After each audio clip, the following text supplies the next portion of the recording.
بسم الله، والصلاة والسلام على رسول الله وعلى آله وصحبه ومن والاه.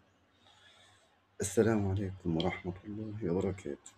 أهلا بكم في قناة شهد الكلام. فضلا وليس أمرا الاشتراك في القناة وعمل لايك حتى يصلكم كل جديد. يقول الله تبارك وتعالى في محكم التنزيل: أعوذ بالله من الشيطان الرجيم.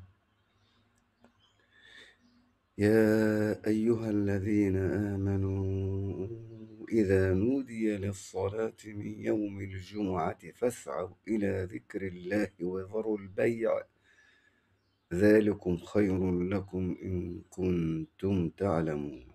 صدق الله العظيم.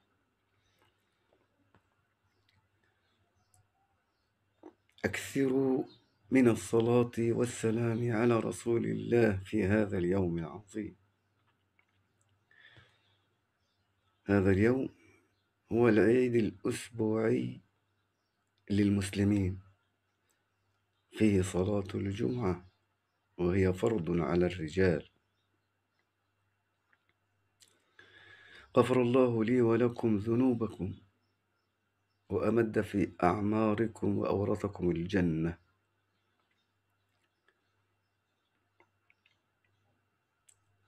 اقرأوا سورة الكهف.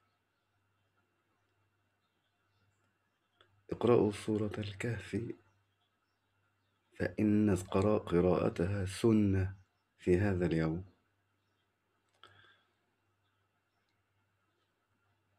أمد الله في أعماركم ورزقكم الصحة والعافية،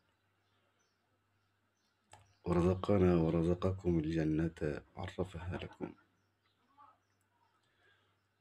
والسلام عليكم ورحمة الله وبركاته.